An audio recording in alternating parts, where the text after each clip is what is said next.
Hello everyone, hello बच्चा party, welcome once again. प्यारे बच्चों, आज हम लोग बात करने वाले एक बहुत ही अमेजिंग चैप्टर जिसका नाम है करंट इलेक्ट्रिसिटी। कई लोग इसको बिजली भी बोलते हैं, हम इसको विद्युत धारा भी बोलेंगे जो हिंदी मीडियम के बच्चे बोलेंगे। अदरवाइज इसको करंट इलेक्ट्रिसिटी या इलेक्ट्रिक करंट इन नामों से जाना जाता है। बहुत प्यारा चैप्टर है और इसमें हम क्या क्या कवर करेंगे मैं आपको एक बार पहले बता देता हूँ। In this chapter we have to discuss charge. हम सबसे पहले चार्ज की बात करेंगे। ये बहुत ज़रूरी है चार्ज समझना, क्योंकि चार्ज के बाद आप समझ पाएंगे कि ये चार्ज से करंट कैसे बनता है, जिसको हम इलेक्ट्रिक करंट बोलते हैं। करंट, यही करंट बनाएगा, ठीक है। और ये जो इलेक्ट्रिक करंट है या यही जो बिजली है, इसके बारे में हम डिस्कस करेंगे। याद रखिए, हम सबकी यूनिट भी डिस्कस करेंगे। इस करंट से पढ़ते समय हमें पोटेंशियल डिफरेंस भी पता करना पड़ेगा, हम वो भी डिस्कस करेंगे। इस करंट के फ्लो होने में जो रेजिस्टेंस लगता है हम वो भी डिस्कस करेंगे, और इनके डिफरेंट फेजेस को भी डिस्कस करेंगे कि सीरीज या पैरेलल में रेजिस्टेंस का क्या होता है। हम ये भी डिस्कस करेंगे कि जो चार्ज है उस चार्ज को उस पोटेंशियल डिफरेंस में लाने के लिए कितना वर्क करना पड़ता है, हम ये सब डिस्कस करने वाले हैं। हाँ, हम इसके साथ ये भी डिस्कस करेंगे कि what is power, what is energy, और एसोसिएटेड जो भी उनकी यूनिट्स हैं हम इसको डिस्कस करने वाले हैं। So let's start charge. हम जब चार्ज की बात करते हैं तो because we already know that there are two types of charge, positive and negative. अब ये पंगा ये है कि हम जब पढ़ते हैं तो हमको ये पता है कि this positive is because of proton and this negative is because of electron. अब यहां पर कुछ चीजें मैं आपको बता रहा हूं, बिकॉज जब हम बच्चे होते हैं तो हमारे मन में कुछ डाउट्स जरूर होते हैं कि sir what is this electron and what is this proton. हमको पता है कि एटम के अंदर in the nucleus proton is present and in the shells which is obviously around the nucleus there are electrons, because electrons are negatively charged particles and because they are on shell, so यही electron responsible होते हैं charge के flow के लिए। प्यारे बच्चों, charge का flow कैसे होता है? चार्ज का फ्लो समझने के लिए आपको क्वांटा समझना पड़ेगा। क्वांटा का मतलब होता है ग्रुप ऑफ चार्ज, ग्रुप, झुंड, बंडल, जो आप चाहे बोल दीजिए, है ना, ग्रुप ऑफ चार्ज। तो चार्ज हमेशा ग्रुप में बहता है, उसको क्यू बोलते हैं, and which is equal to n e. कई लोग आपको एन और यहाँ पे स्मॉल क्यू लिखा हुआ दिखाई मिलेगा, कई बुक्स में ऐसा लिखा हुआ मिलेगा, कई बुक्स में ऐसा लिखा हुआ मिलेगा, कोई बड़ी बात नहीं। यहाँ पर ई और Q, e and Q, they are representing small charge which is in our case that is electron. हम इलेक्ट्रॉन्स की बात कर रहे हैं। और n is number of these small charges. तो बहुत सारे एन नंबर ऑफ चार्ज मिलके क्या बनाते हैं? बड़ा चार्ज बनाते हैं, जिसको हम क्वांटा कहते हैं, ठीक है। इस चार्ज की यूनिट क्या होती है? चार्ज की यूनिट होती है Coulomb. The unit of charge is Coulomb, आपको याद रखना है। अब यहां पर फिर से एक बात आ जाती है कि जब करंट फ्लो होता है, चार्ज फ्लो होता है, तो हम करंट कैसे एज्यूम करते हैं? सिंपल है बच्चों, इलेक्ट्रिक करंट ऑब्वियसली, करंट का मतलब होता है प्रवाह, ठीक है। करंट किसी भी चीज का फ्लो है ना, उसको हम करंट बोलते हैं, चाहे वो वाटर करंट हो, विंड करंट हो या इलेक्ट्रिक करंट हो, ठीक है। तो इलेक्ट्रिक करंट क्या है? When a charge, let's say electron, is moving on any conductor, it produces electric current। हाँ, यहां पर दो चीजें हैं। जब चार्ज फ्लो होगा, जैसे ये इलेक्ट्रॉन है, अगर इलेक्ट्रॉन इस दिशा में जा रहा है, if it is going from left to right, it will create a electric current, and again it is said to be negative current. So negative current is always in the direction of movement of electrons. But जो हम घरों में use करते हैं, जो बिजली use करते हैं, which is called positive current, positive electric current instead, positive electric current, ये भी नेगेटिव इलेक्ट्रिक करंट है ना।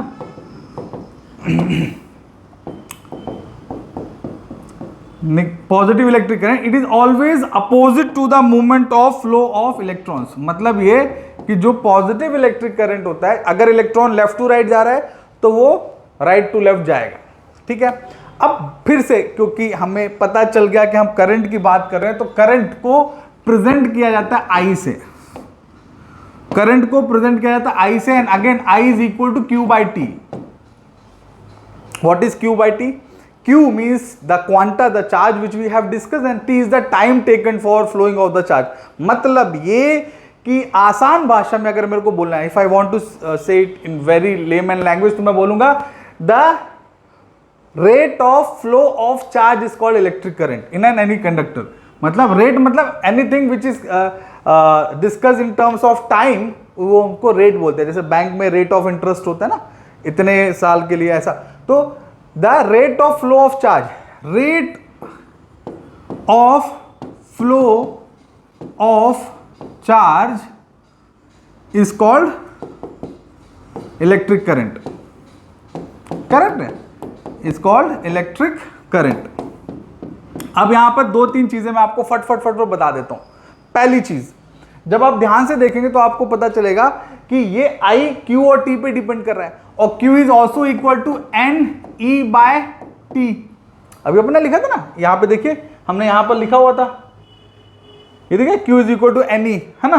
तो ये एन ई बाय क्या हो गया, टी हो गया. इसका मतलब क्या होगा, इसका मतलब ये हुआ बच्चों कि अगर मुझे ज्यादा करंट ट्रांसफर करना, ज्यादा करंट फैलाना है, तो मुझे या तो नंबर ऑफ चार्ज बढ़ाने पड़ेंगे, या चार्ज का वैल्यू बढ़ाना पड़ेगा, या टाइम कम करना पड़ेगा. मतलब अगर कोई चार्ज तेजी से फ्लो होता है तो ऑब्वियसली करंट ज्यादा फ्लो हो रहा है ऐसा बोला जाएगा, क्योंकि तेजी से फ्लो होगा तो समय कम लगेगा, या ज्यादा फ्लो होगा तो भी इलेक्ट्रिक करंट ज्यादा कहलाएगा. सो अगर कोई आपसे पूछे कि what are two reasons by which we can say more current is travelling, तो आप बोलोगे लेस टाइम में अगर ट्रैवल हो रहा है तो मतलब ज्यादा हो रहा है करंट फ्लो, और अगर ज्यादा चार्ज फ्लो हो रहे हैं तो भी मतलब है ज्यादा करंट फ्लो हो रहा है. हालांकि जब हम रेजिस्टेंस डिस्कस करेंगे अभी थोड़ी देर में, तो resistance and potential difference are again very important to explain these all thing. अच्छा, एक चीज है जो मेरे को बताना है आपको, क्योंकि अगेन आपको समझना ये जरूरी है. थोड़ी देर पहले मैंने आप लोगों से बात डिस्कस किया था प्रोटॉन और इलेक्ट्रॉन्स के बारे में. यहाँ पर एक चीज मैंने आपको कूलॉम भी बताया, है ना. कूलॉम की यूनिट वैसे ही है जैसे हम मीटर, सेंटीमीटर, किलोमीटर करते हैं. जैसे अगर आपसे कोई बोले कि कूलॉम कैसे रिप्रेजेंट होता है, सी से रिप्रेजेंट होता है ना. Coulomb is represented by C, the unit of charge is represented by C. So if I want to say the charge of electron, तो charge of electron is what, 1.6 10 to the power -19 coulomb. 1.6 into 10 to the power -19 coulomb, this is the charge of an electron. Okay, ठीक है. अब अगर कोई मुझे बोले कि 1 micro Coulomb, 1 micro Coulomb कितना होगा, 1 माइक्रो का ये सिंबल होता है ना, 1 माइक्रो कूलॉम कितना होगा, तो मैं बोलूंगा 10 टू द पावर -6 कूलॉम, क्योंकि 1 माइक्रो का मतलब ही होता है 10 टू द पावर -6. तो इसका मतलब ये होगा, अगर कोई मुझे बोले 1 किलो कूलॉम, हाँ ये बहुत बड़ा चार्ज हो गया, मैं बता रहा हूं आपको, तो ये हो जाएगा कितना, ये हो जाएगा 10 का पावर 3 कूलॉम, लाइक दिस. तो आप कभी यूनिट्स को समझने में, पढ़ने में कंफ्यूज मत होइए, because it's a very simple thing. जैसे हम मीटर, सेंटीमीटर, किलोमीटर करते रहते हैं, वैसे ही आपको करना है. हाँ, एक बड़ी अच्छी बात मैं और बताना चाहता हूँ, क्योंकि ये आपके काम आएगा. सबसे बड़ी यूनिट चार्ज की होती है, that is called farad, 1 farad. ठीक है, आपको कई लोग फैराडे बोलते हैं, कई लोग फैरेड बोलते हैं, तो दैट इज 96500 कूलॉम, ये सबसे बड़ी यूनिट होती है. ठीक है, और ये यूनिट आपको ज्यादातर पढ़ने के लिए मिलेगी जब आप पढ़ेंगे capacitors in obviously higher standard 11th और 12th. तो 11th 12th में आप जब कैपेसिटर्स पढ़ेंगे तो कैपेसिटर्स में आपको ये फैराडे यूनिट पढ़ने को मिलेगी. इसीलिए उसका नाम ही कैपेसिटर है, क्योंकि वो बहुत सारा चार्ज रखता है, समझ में, तो इसीलिए उसका नाम कैपेसिटर है. देखिए, बेसिक चीजें बताना मेरे को जरूरी है आप लोगों को, बिकॉज मुझे पता है कि जब आप इस वीडियो को बार बार रिपीटेडली देखेंगे आपके टॉपिक्स पूरी तरह क्लियर हो जाएंगे. ठीक है, अगर आप इसको नहीं देखेंगे इसमें तुम्हारा घाटा, हमारा कुछ नहीं जाता, हमने तो पढ़ा दिया भाई. ठीक है, अगर आगे बढ़ना है रिवाइज करो तो आगे बढ़ो. ठीक है, अब हम बात कर रहे हैं बड़ी अच्छी, एक क्वेश्चन आता है व्हाट इज 1 एम्पियर. तो पहली बात हम कर लेते हैं एम्पियर होता क्या है. एम्पियर, कोई बच्चा ये ना बोल दे कि एम्पियर एक कंपनी है जो स्कूटर्स बनाती है ना, या बैटरी बनाती है. कई बच्चे होशियार होते हैं ना, ऐसा मत बोल देना, क्योंकि आजकल हम टेक्नोलॉजी के एरा में रह रहे हैं, हर चीज़ गूगल पे बच्चे सर्च करते हैं. तो हमको ये ना दिख जाए कि एम्पियर इज अ कंपनी, है ना। Ampere is the unit of current. जो हमने आई लिखा था ना अभी, I is equal to Q by T लिखा था, तो इसकी यूनिट है क्या, एम्पियर। मैंने जानबूझ के 1 लिखा है, और ये कूलॉम और ये सेकंड।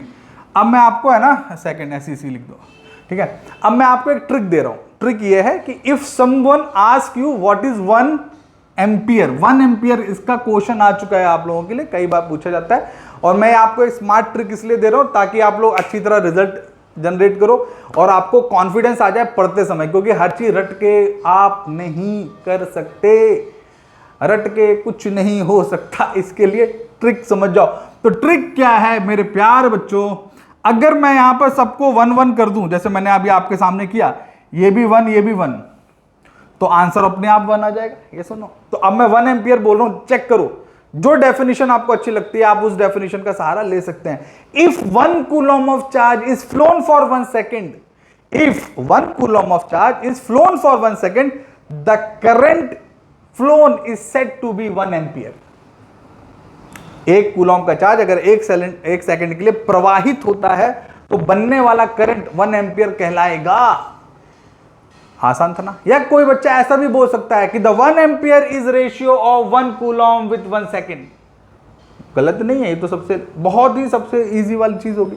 या आप ऐसा बोल सकते हो, if 1 coulomb of charge is running in a conductor for 1 second, the current flow is said to be 1 ampere. आप जैसे चाहे वैसे बोल दो, बट 1 1 1 1 1 यही आपको लेना पड़ेगा, ठीक है। Done. So this is what the unit of 1 ampere. अब प्यारे बच्चों बात कर लेते हैं पोटेंशियल डिफरेंस की, पीडी। या पहले आप इलेक्ट्रिक पोटेंशियल समझ जाओ यार, क्योंकि आपको समझना बहुत जरूरी है। इलेक्ट्रिक पोटेंशियल, स्पेलिंग थोड़ा देख लेते हैं। इलेक्ट्रिक पोटेंशियल, पोटेंशियल का मतलब होता है ताकत, क्षमता, कैपेबिलिटीज, कैपेसिटीज, सब कुछ अपन यही बोलते हैं ना। तो होता क्या है इलेक्ट्रिक पोटेंशियल? इलेक्ट्रिक पोटेंशियल वो फैक्टर है जो बताता है कि भाई करंट कितना है या चार्ज कितना है, और उसी का डिफरेंस बताता है कि कितना चार्ज फ्लो होगा। जैसे मान लेते हैं यहां पर एक है ए, यहां पर है बी, इसके पास 5 वोल्ट है, इसके पास 3 वोल्ट है। मैंने अगर इन दोनों को सर्किट से कनेक्ट कर दिया तो ये जो फ्लो है, ये 5 वोल्ट का चार्ज रखा है, ये 3 वोल्ट का चार्ज रखा है, हाँ ना। तो जब करंट जाएगा तो current obviously A to B जाएगा, बिकॉज यहां पर 2 वोल्ट का डिफरेंस है, हाँ ना। तो इलेक्ट्रिक पोटेंशियल वो पोटेंशियल होता है जो हमें बताता है कि उसके डिफरेंस के बाद चार्ज कहां फ्लो होगा। अगर मैं और सिंपल भाषा में बोल दूं, तो मान लेते हैं यहां पर हमारे पास कोई चार्ज है, लेट से प्लस, और यहां पर कोई दूसरा चार्ज है, लेट से स्मॉल क्यू। मान लेते हैं कहीं पर भी था, इनफाइनाइट पे कहीं पे भी था। देखो मेरे प्यारे बच्चों, ये जो चार्ज है, इस चार्ज के चारों तरफ क्या होगा, इसका एक इलेक्ट्रिक फील्ड होगा। इसका क्या होगा, एक इलेक्ट्रिक फील्ड, करेक्ट। अब इस इलेक्ट्रिक फील्ड में जब आप इसको लेके आने की कोशिश करोगे तो क्या होगा, ये भी प्लस ये भी प्लस, तो क्या होगा, रिपल्शन होगा, हाँ है ना। अब ये जितना मजबूत होगा, जितना स्ट्रांग होगा, ये उतना ही ज्यादा धक्का मारेगा, ओए आना मत मेरी तरफ, हाँ है ना। तो उतना ज्यादा रिपेल करेगा, और आप फिर भी इसको पुश कर रहे हो, ओए तू जा, हाँ है ना। तो आप जितना वर्क कर रहे हो इस चार्ज को इस इलेक्ट्रिक फील्ड में लाने के लिए, वो कहलाएगा इसकी ताकत, मतलब इसका पोटेंशियल डिफरेंस।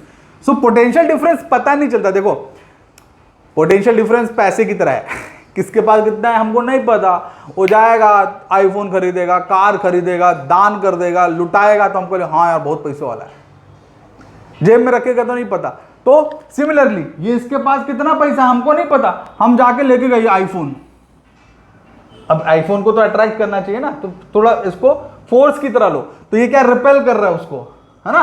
तो जितनी दम से रिपेल कर रहा हूं, हम जितनी ज्यादा उसको पुश कर रहे हैं, तो उस चार्ज को इसके इलेक्ट्रिक फील्ड में लाने के लिए जितना वर्क करना पड़ेगा, that is called the potential difference for this potential difference of this particular charge. समझना। तो potential difference is what, it is the work done. To get a charge from infinite to the electric field of the charge. Clear है सबको? या to the bigger charge और to the electric field. Clear है सबको बच्चा party? अब यहां पर चक्कर क्या है? चक्कर यह है कि जब आप चार्ज को डिस्कस करते हो, देखो मेरे प्यारे बच्चों, जब आप चार्ज को डिस्कस करते हो, इसका एक पिक्चर भी दिखाता हूं आपको, क्योंकि पिक्चर से आपको ज्यादा समझ में आएगा।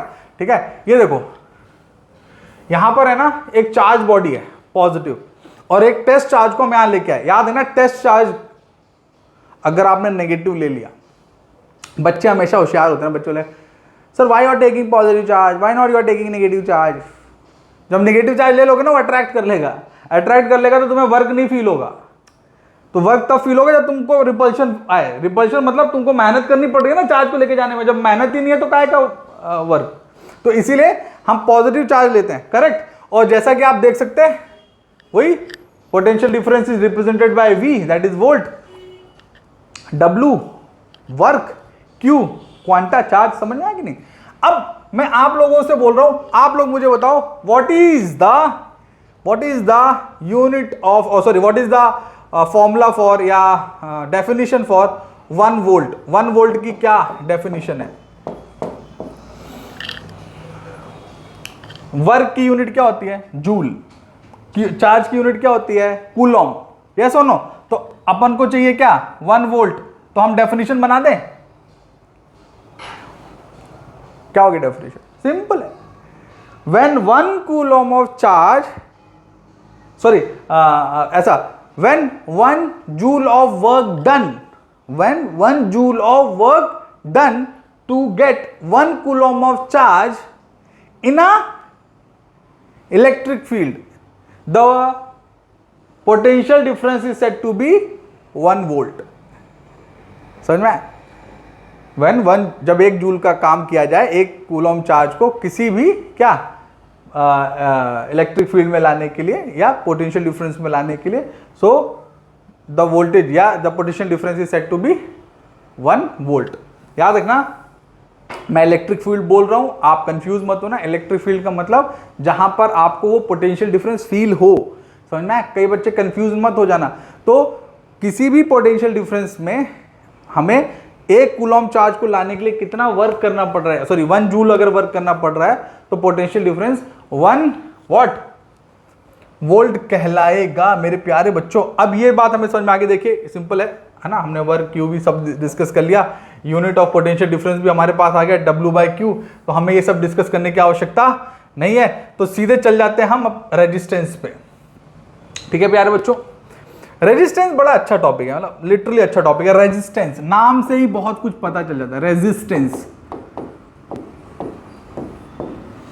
अवरोध, प्रतिरोध, क्या बोलेंगे, ऐसे शब्द यूज किए हैं, रुकावट। ठीक है, अब एक पिक्चर समझते हैं। मान लेते हैं एक लड़का है जिसका नाम है लेट्स से अंश। ठीक है, अंश को मैंने दौड़ने के लिए लगाया, दौड़ो अंश दौड़ो। ठीक है, यहां पिक्चर समझो, अंश दौड़ रहा है, अंश को आप इलेक्ट्रॉन समझ जाओ थोड़ी देर के लिए। ठीक है, अब यहां पे मैंने है ना हर्डल लगा दिए, 2 रास्ते दिए, एक में हर्डल ज्यादा है, एक में हर्डल लेट से कम है। ठीक है, आप हर्डल को इस रेजिस्टेंस से एज्यूम करो। इलेक्ट्रॉन एक सिनेरियो ये है, एक सिनेरियो ये है, दोनों में भागने की कोशिश कर रहा है, दोनों सेम ट्रैक है, दोनों में नंबर ऑफ हर्डल्स अलग अलग है। तो अब मैं आपसे पूछूं कि किसमें अंश या इलेक्ट्रॉन तेजी से भागेगा, तो आप तुरंत बोलेंगे सर इस वाले में। मैं पूछूं क्यों, तो आप बोलोगे इसमें है ना रेजिस्टेंस कम है, इसमें रेजिस्टेंस ज्यादा है ना। सो रेजिस्टेंस इज सिंपली द अवरोध या प्रतिरोध या रुकावट in the path of flow of electrons. Electron के मूवमेंट में जो क्या आ रहा है, अवरोध आ रहा है, उसको हम क्या कहते हैं, रेजिस्टेंस कहते हैं। और इसको हम R से रिप्रेजेंट करते हैं, और इसको सबसे पहले ओम बाबा ने डिस्कवर किया था, और हम अब डिस्कस करने वाले हैं ओम्स लॉ। ऐसा नहीं है कि उसके पहले रेजिस्टेंस नहीं होता था, लेकिन क्या है हमारे देश में लोग बोलते काम है ना, दे आर बिट शाय, सो ओम पहले बोल दिया तो अब हम पढ़ रहे हैं ओम्स लॉ। अगर मैं पहले बोल दिया था तो प्रभात लॉ पढ़ रहे होते। तो लेट्स डिस्कस ओम्स लॉ। अच्छा, जब मैं छोटा था तो मुझे लगता था ओम भी अपने ऐसे ही होंगे, हिंदूवादी ना, ओम तो अपना शब्द है ना भाई, ओम। हाँ, लेकिन ऐसा कुछ नहीं है, इंडिया के नहीं थे ये। चलो, तो ओम्स लॉ डिस्कस करते हैं। ओम्स लॉ बताता है कि रेजिस्टेंस कांस्टेंट है। अगर मान लीजिए मेरे पास एक वायर है, ठीक है, एक वायर है, उस वायर का रेजिस्टेंस फिक्स रहेगा। अगर मैं उस वायर को खींचूं नहीं या उसको पतला या मोटा ना करूं तो रेजिस्टेंस विल रिमेन कांस्टेंट। सो क्या सच में कांस्टेंट है, वो चेक करने के लिए ओम ने दिया ओम्स लॉ। ठीक है, तो ये बहुत सिंपल सा लॉ था, मैं बता देता हूं, फिर मैं आपको एक प्रैक्टिकल करके भी दिखाऊंगा। बहुत सिंपल सा, मतलब ऑब्वियसली थ्योरेटिकल रहेगा बट आपको समझ में आ जाएगा, एक कंफर्म है। तो ओम्स लॉ कहते हैं कि, क्या कहते हैं सुन लो पहले। ओम्स लॉ कहते हैं the flow of current is directly proportional to the charge to the potential difference applied. मतलब ओम लॉ कहता है कि the current flown will be directly proportional to the potential difference applied in a circuit. किसी भी circuit में आप कितना potential difference दे रहे हैं उतना क्या होगा, करंट फ्लो होगा। ये किसने बोला, ओम ने कहा। ठीक है, अगर मैं कई बार आपको बता चुका हूं, अगर मैं किसी जगह से ये हटाता हूं, प्रोपोर्शन हटाता हूं, तो हमें कांस्टेंट रखना पड़ेगा। In this case we have put R as a constant, correct, where R is a constant, है ना, R is a constant, also said as what, resistance. हम R को रेजिस्टेंस कहेंगे। समझ आया बच्चा party? It's so simple. So अगर कोई पूछे व्हाट इज R, ये R क्या है, तो आप बोलोगे R is equal to V by I।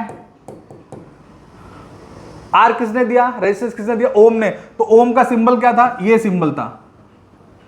तो अगर आपसे कोई पूछे व्हाट इज 1 ओम, तो आप क्या बोलोगे, 1 वोल्ट बाय 1 एम्पियर। लो, फिर से 1 की कहानी आ गई, है ना। when 1 volt of potential difference is applied and 1 ampere of current is flown, the resistance is said to be 1 ohm। ऐसे देखो, तुम लोग सोच रहोगे कि हम रट के पागल हो जाते हैं, हमें डेफिनेशन याद नहीं होती, आदमी 1 करके सब सुनाया जाता है। फैक्ट है, the resistance is said to be 1 ohm if 1 voltage of potential difference is applied and 1 ampere of current is flown। याद रखना, अप्लाई पोटेंशियल डिफरेंस करना है, फ्लो करंट होना चाहिए। वो बच्चे कई बार है ना रट पूरा लेते लेकिन बोल उल्टा देते हैं, when 1 volt of current flown, ऐसा नहीं होना चाहिए। समझ में आई बात, क्लियर बच्चा पार्टी? सो अब हम बात करते हैं, आगे बढ़ते हैं और let's talk about a very important topic that is called conductance. आप में से कई बच्चे बोलेंगे सर कंडक्टेंस हमारे सिलेबस में नहीं है। डजंट मैटर, पढ़ेंगे तो पूरा पढ़ेंगे, क्योंकि एक बार पढ़ लेंगे हमेशा काम आएगा। रेजिस्टेंस का जस्ट उल्टा होता है conductance, that means it is a reciprocal of resistance. Conductance को आप, कई लोग कप्पा से रिप्रेजेंट करते हैं, तो आप कप्पा में कहीं के लिख दो, नहीं तो कंफ्यूज भी हो सकता है। कई लोग जी से भी लिख देते हैं, तो हम जी लिख देते हैं ना, क्योंकि पूरा नाम उनका जॉर्ज साइमन ओम था, तो जी लिख दो। G is equal to 1 by R. So unit क्या होगी कंडक्टेंस की, अगर कोई आपसे पूछे, ओम इनवर्स, है ना, क्योंकि आर क्या है, ओम है, तो आप 1 बाय ओम लिखोगे ना, तो ओम 1 बाय ओम को ऐसे भी लिखा जा सकता है ना, थोड़ा सा बेसिक्स समझना। तो that is called conductance. Now अब एक और टॉपिक बहुत प्यारा और रिलेटेड टू रेजिस्टेंस, देन हम रेजिस्टेंस के एडिशन और देखेंगे सीरीज एंड पैरेलल में, कॉन्सेप्ट समझेंगे and will move for power and other part. ठीक है, तो प्यारे बच्चों अब हम एक और अच्छे पड़ाव पे पहुंच गए जिसका नाम है रेजिस्टिविटी। रेजिस्टिविटी अच्छा टॉपिक है, ठीक है। इसको रिप्रेजेंट करते हैं रो से, जो ऐसे अपन ई बनाते हैं ना, ई की डंडी ऐसे खींच दो, उसको रो बोलते हैं। रो, मैं बहुत रो रहा था, ऐसा वाला। तो रो रहा था मतलब एक्चुअल रो नहीं, RHO, रोहो बोलते हैं, बट रो बोलना ठीक है। प्रोनाउंसिएशन इज वेरी क्रूशियल, है ना, बट माइंड इट, साइंस में प्रोनाउंसिएशन को लेके मार्क्स नहीं कटते। It is all about expression and presentation. Pronunciation मतलब जो बोल के हम बोलते, तो मैं रो बोल दूं, कुछ लोग रहो बोल दो, कोई आके चिढ़ेगा नहीं आपसे। मैं कई बार बच्चे है ना, उन बातों को ज़्यादा एस्केलेट करते हैं, खींचते हैं या टाइम पास करते हैं जिसका मतलब, जिसका इंपॉर्टेंस कुछ नहीं है, और जो सच में पता होना चाहिए उसको उनको आता नहीं। तो रेजिस्टिविटी क्या है?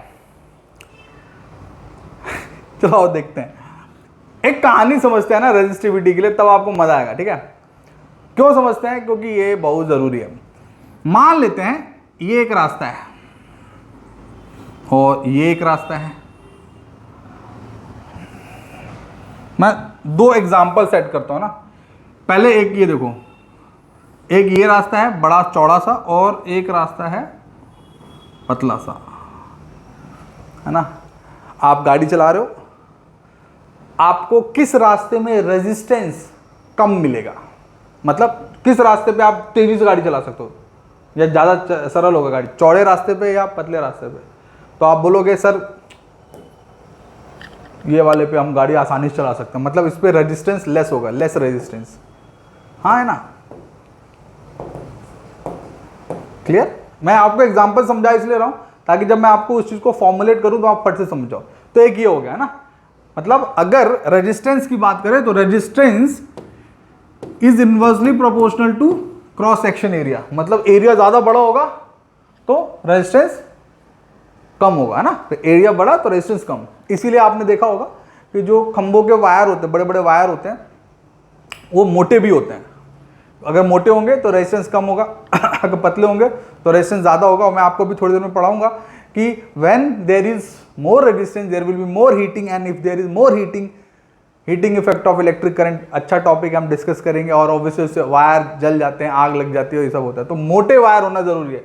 इसलिए जब आप किसी इलेक्ट्रिक शॉप पे जाते हो तो सस्ता वायर पतला होता है, उसकी लाइफ भी कम होती है, और जो महंगा होता है वो थोड़ा मोटा होता है। उसका जो आप देखो ना, पढ़ोगे 3 mm 4 mm, तो जो हमारे डोमेस्टिक घरों में जो सर्किट लगते हैं वो 2.5 mm टू 3 mm के वायर मोस्टली लगाए जाते हैं। कुछ लोग 2 mm भी लगा लेते हैं, है ना। और अगर आप इलेक्ट्रिसिटी बोर्ड का देखोगे तो 5-6 mm के वायर्स होते हैं वो। ठीक है बच्चा पार्टी, क्लियर है?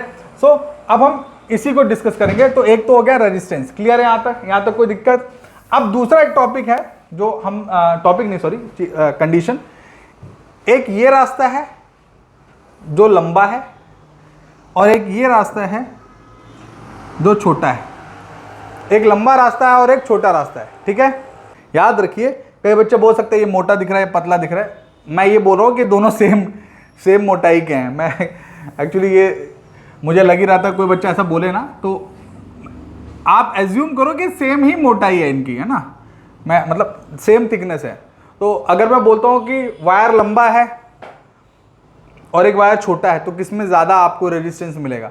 आप फिर से वही सोचो कि आप घर से, ये आपका घर है, लेट से ए पॉइंट है, तो ए पॉइंट से आपको लेट से 0.5 किलोमीटर जाना है और एक दूसरा 5 किलोमीटर जाना है। तो दोनों में आपको ज़्यादा चांसेस क्या है कि टाइम लगेगा या ज़्यादा आपको रुकना पड़ेगा? तो ऑब्वियसली जितना लंबा डिस्टेंस रहेगा आपको उतना ज़्यादा रुकना पड़ेगा, है ना। तो resistance is always again proportional to length of the wire. So हमारे पास दो चीज़ें आ गई। Equation 1, resistance is inversely proportional to the cross section area and resistance is directly proportional to the length of the what wire. Clear है बच्चा party? तो बच्चा पार्टी दो चीजें होगी। अब अगर मैं इन दोनों इक्वेशंस को मिला दूं तो क्या मैं लिख सकता हूं कि R is actually proportional to L/A? आप बोलोगे बिल्कुल सही बात है सर। और अगेन जैसा कि हम जानते हैं, अगर हम यहां पर इक्वल का साइन लाएंगे तो we have to get a proportion, तो सॉरी कांस्टेंट। तो this rho is a constant और ये बन गया हमारा इक्वेशन। ये हमारा इक्वेशन है where rho is called the resistivity.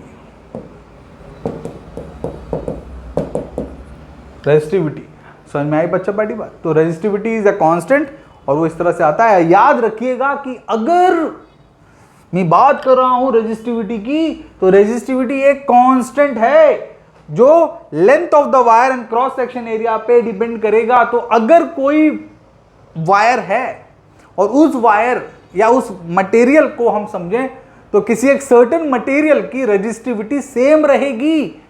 For example, अगर मैं कोई सिल्वर का वायर ले लूं और आयरन का वायर ले लूं तो सिल्वर के वायर की रेजिस्टिविटी बहुत कम होगी, इसलिए कंडक्टिविटी बहुत ज़्यादा होगी, वेयर आयरन की रेजिस्टिविटी ज़्यादा होगी और कंडक्टिविटी कम होगी। समझ में? कंडक्टिविटी भी यही समझ जाओ, जैसे हमने रेजिस्टेंस का कंडक्टेंस पढ़ा था वैसे रेजिस्टिविटी का कंडक्टिविटी। कंडक्टिविटी को आप कप्पा से लिख दीजिए, दैट इज 1/ρ।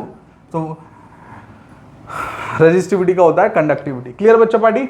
आई गेस आपको यहां तक बातें समझ में आ गई होगी। अब हम एक बहुत अच्छी टॉपिक के ऊपर जा रहे हैं, बहुत अच्छी नहीं बहुत अच्छे टॉपिक की तरफ जा रहे हैं, और वो अच्छा टॉपिक क्या है? रेजिस्टेंस का एडिशन। ठीक है, एडिशंस ऑफ रेजिस्टेंसेस। तो रेजिस्टेंस का एक्चुअली सिंबल देख लो आप प्यारे बच्चों। जैसे अभी मैंने आपको ये नहीं बताया सिंबल, तो अगर किसी सर्किट में हम लगाते हैं ना, तो अगर ए लिखा मिल गया ना, A stands for ammeter. Ammeter बताता है कितना करंट फ्लो हो रहा है ना, कितना इलेक्ट्रिक करंट फ्लो हो रहा है, दैट इज कॉल्ड एमीटर। अगर वी लिख गया तो इसको बोलते हैं वोल्ट मीटर, जो पोटेंशियल डिफरेंस बताता है ना, नाम से भी आपको एनीवे समझ में आ जाएगा। ऐसे ही होता है ये वाला सिंबल, ये रेजिस्टेंस को दिखाता है, आर से लिखते हैं। अगर ऐसा ही बना हुआ है और उसके ऊपर ऐसा लिखा हुआ है तो उसको वेरिएबल रेजिस्टेंस कहते हैं। क्या बोलते हैं? Variable resistance. ठीक है, ये आपको याद रखना है। ऐसा सिंबल आता है तो उसको कीज बोलते हैं। ये ओपन की है, ऐसा कनेक्टेड रहेगा तो, और अगर ऐसे में ही ऐसा आ गया तो ये क्लोज्ड की है ना। छोटे छोटे सिंबल है, ये सेल का सिंबल है तो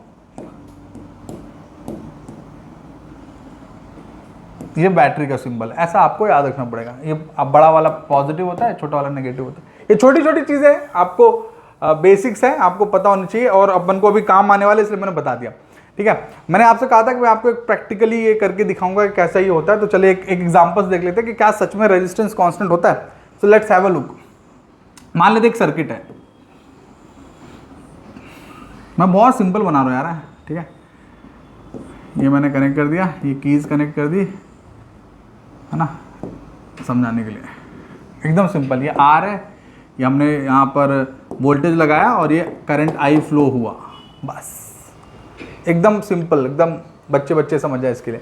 ठीक है, अब मान लेते हैं मैंने यहाँ पे वी और आई का ग्राफ बना रहा हूँ, वी लगा रहा हूँ, आई लगा रहा हूँ, और उससे आर कैलकुलेट करूंगा। R is equal to V by I हमको पता है। ठीक है, कुछ एग्जाम्पल देखते हैं। मान लेते हैं कि मैंने 2 वोल्ट लगाया, 1 एम्पियर फ्लो हुआ। 2 वोल्ट लगाया, 1 एम्पियर फ्लो हुआ, तो R इज इक्वल टू क्या आ जाएगा? 2/1 दैट इज इक्वल टू 2 ओम, है ना, सिंपल। फिर मेरा मन हुआ, मैं बोला भैया हम लगाएगा 4 वोल्ट, 2 एम्पियर करंट हो गया, 4 लगाया 2 हो गया, फिर से R is equal to 4/2 that is again 2। फिर मैंने कहा अच्छा चलो इस बार 6 लगाएंगे, तो 3 फ्लो हो गया, तो 6 एम्पियर लगाया, 3 फ्लो हो गया, again R is equal to 6/3 that is again 2। तो आप ध्यान से देखो, जितनी बार मैं वोल्टेज बढ़ा रहा हूं, मतलब V is proportional to I, उतनी बार देखो I भी बढ़ रहा है, करंट बढ़ रहा है, हाँ है ना, बढ़ रहा है कि नहीं? 2 लगाया तो मतलब वोल्टेज बढ़ा रहा हो तो करंट भी बढ़ रहा है, लेकिन रेजिस्टेंस कांस्टेंट है, हाँ है ना। तो ये छोटा सा एक मैंने आपको बताया समझाने के, रेजिस्टेंस कांस्टेंट। कई बार बच्चों से बोलते हैं कि सर वोल्टेज बढ़ा रहे हैं, करंट बढ़ रहा है, तो रेजिस्टेंस का क्या? रेजिस्टेंस तो रोकना चाहिए। अरे रेजिस्टेंस रोक रहा है ना, लेकिन कांस्टेंट वैल्यू के साथ रोक रहा है, तो आपको याद रखना है। बच्चा party, let's talk about a very very important topic now, that is called combination of resistances. Resistances का कॉम्बिनेशन, ये बहुत इंपॉर्टेंट टॉपिक है, और ऑब्वियसली ये टॉपिक इसलिए भी इंपॉर्टेंट है क्योंकि हम जो बच्चे हैं, हमको ये टॉपिक कहीं ना कहीं पढ़ने के लिए डेली लाइफ में भी दिखता है। जैसे दिवाली के समय हम सीरीज़ वाली लाइट लगाते हैं, तो सीरीज़ वाली लाइट में क्या होता है, अगर हम डायरेक्ट एक लाइट लगा दें तो वो ऑब्वियसली ख़राब हो जाएगी, लेकिन हम सीरीज़ में लगाते हैं तो बढ़िया जगमग जगमग जलती रहती है। हमारे घर का जो हाउस होल्ड सर्किट है वो पूरा पैरेलली कंबाइन होता है। तो पैरेलल में और सीरीज में क्या होता है, पहले ये समझ लेते हैं। तो एक कॉन्सेप्ट है, पहले आप समझ जाओ, ये बहुत ज़रूरी है, क्योंकि ये जो मैं टॉपिक आपको बता रहा हूँ, ये concept not only in resistance but also in capacitance, which is obviously there in the higher standards. Is there, और यही कॉन्सेप्ट वहां पे भी काम आएगा। तो ध्यान से देखिए मेरे बच्चों, दो तरह के हमारे पास कॉम्बिनेशन होते हैं। एक होता है सीरीज, सीरीज का मतलब ये होता है कि एक के पीछे एक, है ना, जैसे हम स्कूल में लाइन से लग जाते हैं ना, ऐसा सीरीज, है ना, लाइन से लग जाना। और एक होता है पैरेलल।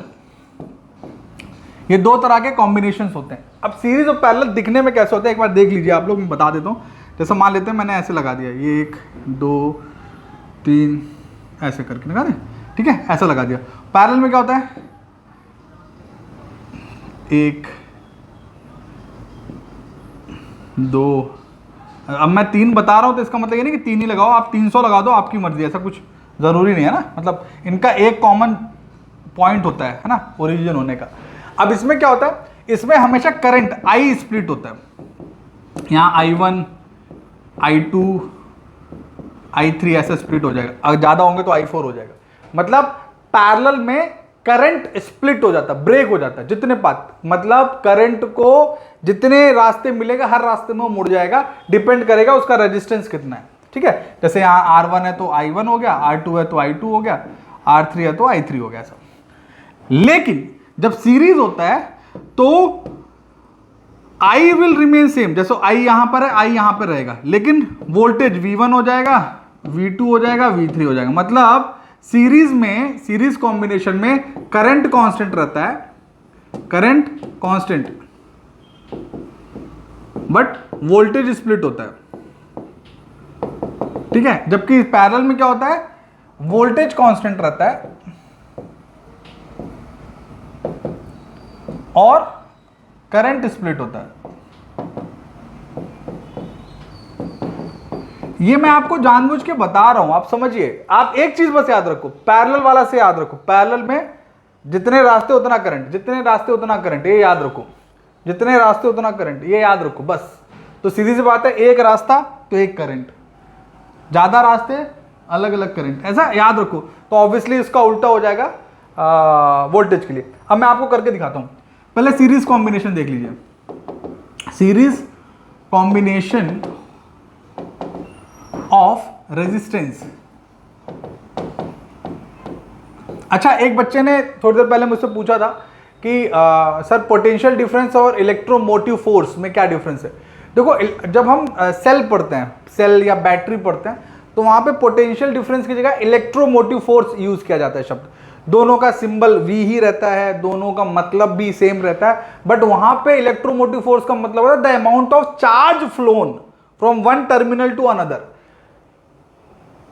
एक ही बात है ना, एक ही बात है, एक ही फॉर्मूला है, बट दो अलग शब्द हैं, दो अलग जगह यूज होते हैं। अगर हम कहीं पर पोटेंशियल डिफरेंस बोल दिया या किसी ने इलेक्ट्रोमोटिव फोर्स बोल दिया, उसका सेम ही मतलब है मेरे बच्चों।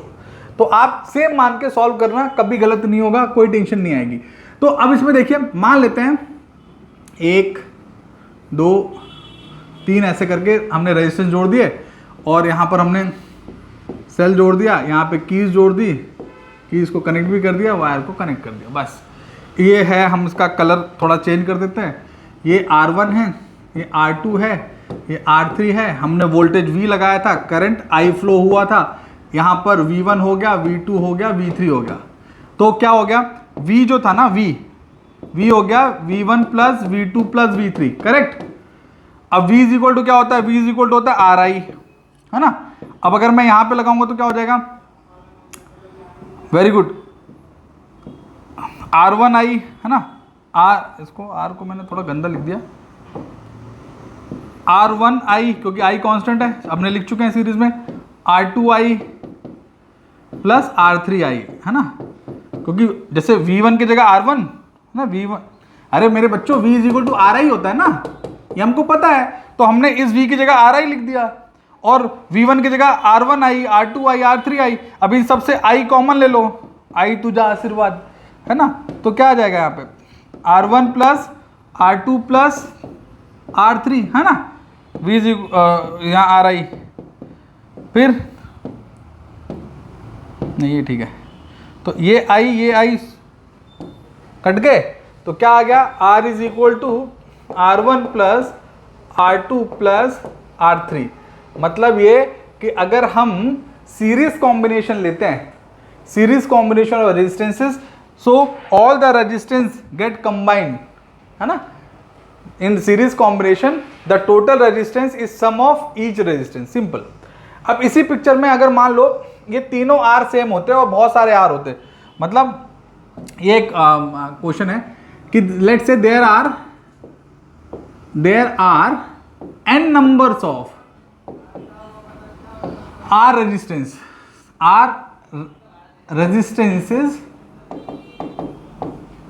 in series combination।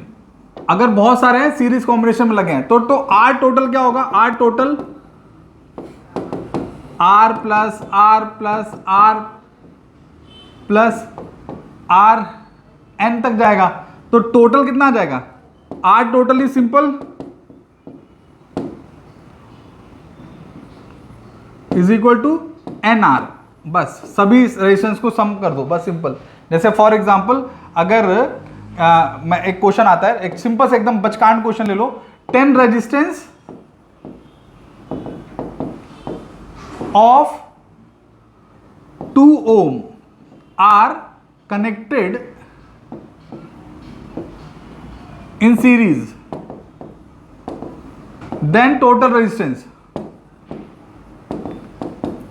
मतलब टोटल 10 रेजिस्टेंस है R1 R2 ऐसे वाले, लेकिन सभी का कितना है 2 ओम ही रेजिस्टेंस है, तो क्या होगा टोटल रेजिस्टेंस, तो R total is equal to simple क्या हो जाएगा, N कितना है, N इज 10 और R कितना है 2, तो 10 into मतलब 20 ओम। ले क्वेश्चन इतना बड़ा, सोल्यूशन एकदम इतना।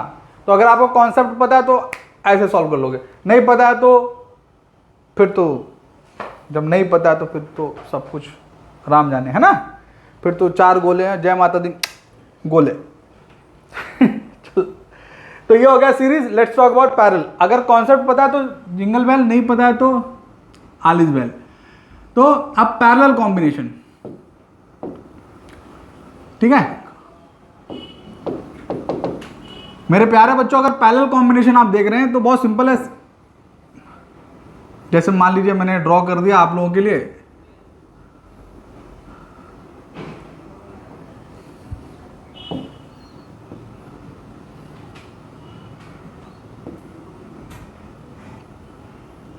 ठीक है, अगेन फिर से इसको जोड़ दो, ये सेल लगा दिया, ये कीज लगा दी, इसको उठा के यहाँ पे कनेक्ट कर दिया, हमने V लगा दिया, करंट I फ्लो हो गया, और यहाँ पर फिर से कलर चेंज कर दिया, ये R1 था, ये R2 था, ये R3 था। हमको पता है करंट क्या होता है, करंट स्प्लिट होता है, तो करंट स्प्लिट होके यहाँ पर हो जाएगा I1 I2 और ये हो गया I3, करेक्ट। अच्छा सिंपल सा लॉजिक है, क्या total current I is equal to क्या होता है, I1 plus I2 plus I3, है ना। अच्छा हमको एक चीज पता है, क्या पता है, V is equal to R I हमें पता है, तो अगर मेरे को लिखना है I, तो I इज इक्वल टू क्या हो जाएगा, V बाय आर, है ना, सिंपल सा है। तो अगर इस चीज को मैं यहां रिप्लेस कर दूं तो ये हो जाएगा V बाय आर, I1 की जगह V by R1, V by R2, V by R3, है ना। फिर से V कॉमन ले लेंगे तो क्या हो जाएगा V कॉमन, तो 1 by R1 plus 1 by R2 plus 1 by R3, correct प्यारे बच्चों। अब हम क्या करेंगे, V स्वाहा, तो बचेगा 1 by R is equal to 1 by R1 plus 1 by R2 plus 1 by R3। So this is the derivation for total resistance in parallel combination. और इसमें भी अगर हम वही कॉन्सेप्ट लगा दे जो हमने वहां लिखा था कि there are let's say n resistance each of resistance R in parallel combination,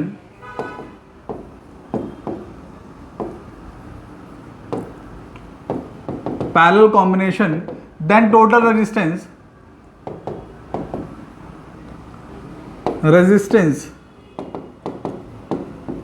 is equal to 1 by R total is equal to 1 by R plus 1 by R plus 1 by R plus n by R, है ना, the n number of. तो ये total कितना आएगा, सबको सम करोगे तो n ही आएगा ना, डैश डैश डैश डैश करते करते। तो 1 by R total is equal to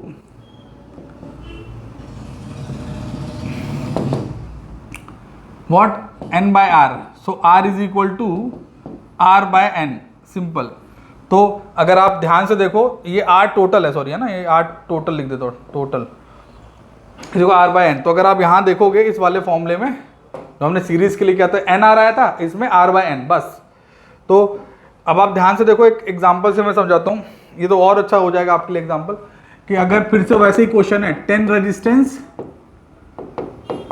resistance each of resistance let's say 2 ohm are in parallel combination. अब देखो मजेदार बात, बड़ा मजा आएगा इस क्वेश्चन में। Parallel combination, then R total क्या हो जाएगा, R total is equal to क्या हो जाएगा, that is R by N. तो आर कितना है भाई, आर है 2, एन कितना है 10, दैट इज 0.2। सोचो हमने 10 डिवाइसेस को पैरेलली कंबाइन कर दिया और रेजिस्टेंस हमारा 0.2 हो गया।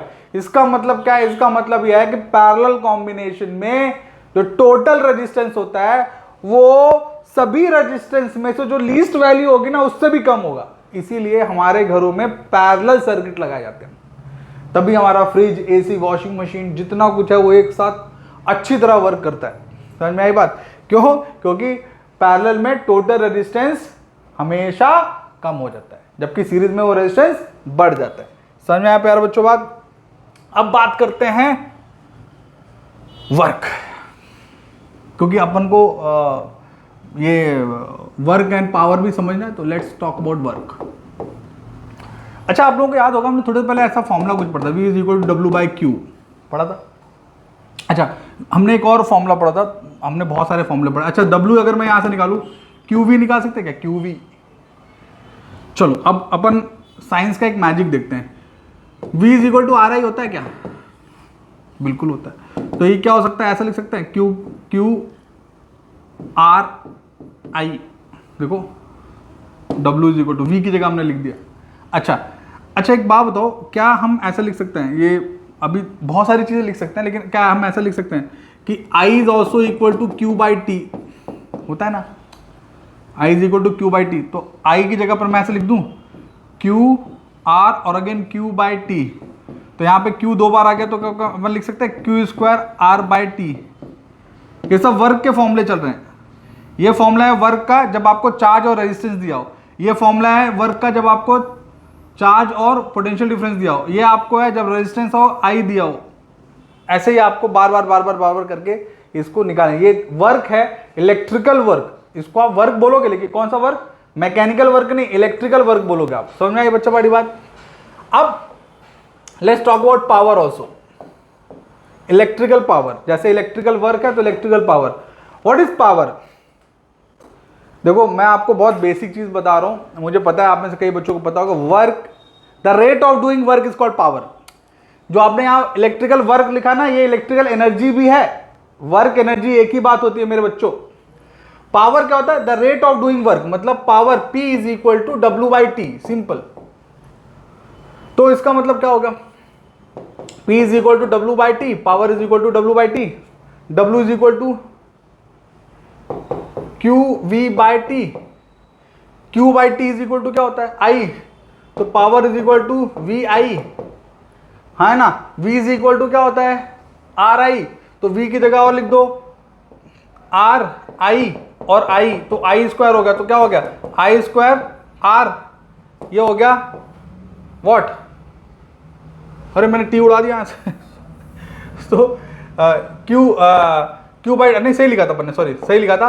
तो V की जगह क्या होगा, I स्क्वायर R, ये सभी क्या हो गए, फॉर्मूला फॉर पावर। समझ में? जो पावर की मैक्सिमम यूनिट होती है, ये विद रिस्पेक्ट टू वोल्टेज है, ये विद रिस्पेक्ट टू क्या बोलते हैं, VNI है। ठीक है, क्लियर है बच्चा पार्टी? आपको छोटी छोटी बेसिक चीजें आपको पता होनी चाहिए, आप ताकि उसको सॉल्व कर सको। अब एक क्वेश्चन आता है आप लोगों के लिए, एक बच्चे ने बोला सुपर कंडक्टर क्या होता है। सुपर कंडक्टर होता है जिसका रेजिस्टेंस 0 हो जाए। क्या किसी का रेजिस्टेंस 0 हो सकता है? नहीं हो सकता। लेकिन क्योंकि हमें पता है कि रेजिस्टेंस, अभी जैसे हमने पावर लिखा था ठीक है। तो आपने नोटिस किया होगा यहाँ पे, आप ध्यान से देखो, जिसका रेजिस्टेंस ज़्यादा होगा उसको ज़्यादा पावर लगेगा, है ना। तो सीधी सी बात है, जिसका रेजिस्टेंस जीरो हो जाएगा उसको पावर भी कम लगेगा, करेक्ट है। तो कई बार क्या होता है कि रेजिस्टेंस से हीटिंग इफेक्ट जनरेट होता है, उसको heating effect of electric current भी कहा जाता है, ठीक है। तो जब आप कभी देखते हो कि बड़े डिवाइसेस होते हैं, तो बड़े डिवाइसेस में रेजिस्टेंस को कम करने के लिए ऑल मेजर्स लगाए जाते हैं। इसलिए आपने देखा होगा जब पीसी वगैरह आप यूज़ करते हो तो पीसी में आपको ज़्यादा हीटिंग मिलती है, ठीक है। तो उस हीटिंग के लिए आपको कूलेंट मतलब छोटे छोटे फैन या ऐसे लगाए जाते हैं। तो जहाँ पर भी रेजिस्टेंस होगा वहाँ पर आपको पक्के से पक्का हीटिंग इफेक्ट दिखेगा। और यही कारण होता है कि बहुत सारे हीटिंग एलिमेंट आते हैं जिनमें रेजिस्टेंस ज़्यादा है। जैसे टंगस्टन का इस्तेमाल किया जाता है, आपने देखा होगा बल्ब वगैरह में, या नाइक्रोम वगैरह का यूज़ किया जाता है इलेक्ट्रिकल हीटर्स वगैरह में, या वाटर हीटर वगैरह में। तो वहाँ पर क्या होता है, रेजिस्टेंस बहुत ज़्यादा होता है और आपको हीटिंग इफेक्ट देखने को मिलता है।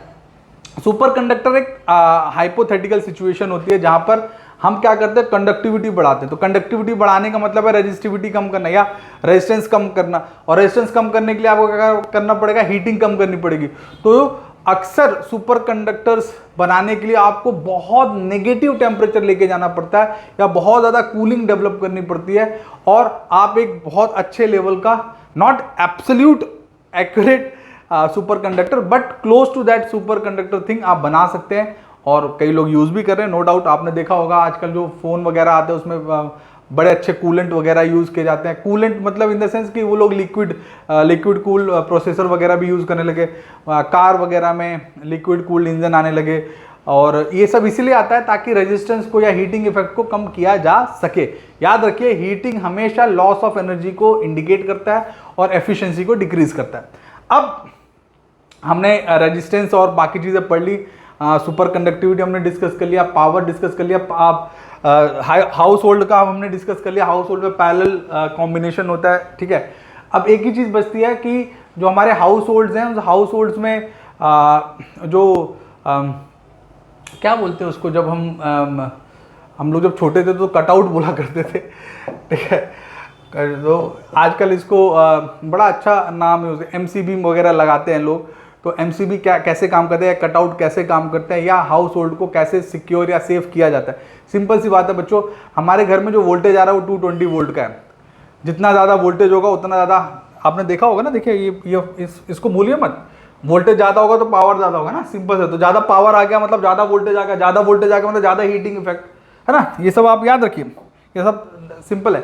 तो जब ज़्यादा हीटिंग इफेक्ट होता है तो सीधी सी बात है, हमारे जो या ज़्यादा जब ज़्यादा पावर आ जाता है हमारे घर में धोखे से कभी, तो बहुत ज़्यादा पावर या ज़्यादा वोल्टेज आने का हमारे हाउस होल्ड, क्योंकि 220 वोल्ट पे काम करने वाले हैं, तो सीधी सी बात है ज़्यादा आएगा तो उसके जो सर्किट है वो जल जाएंगे, है ना। तो इन सब से बचाने के लिए क्या किया जाता है, एक फ्यूज़ वायर लगाया जाता है। क्या लगाया जाता है, फ्यूज़ वायर, ठीक है। जो फ्यूज़ वायर होता है ये एक आप कह सकते हैं ये एक मिक्स मेटल है या मेटलॉइड सिचुएशन होती है, और ये जो होता है ये क्या करता है, ये ज़्यादा वोल्टेज आते ही मेल्ट हो जाता है। मेल्ट हो जाएगा तो जैसे मान लीजिए आपका ये स्विच बोर्ड है और ये आपका अप्लाइंसेज है, ये स्विच बोर्ड है, ये अप्लाइंस है।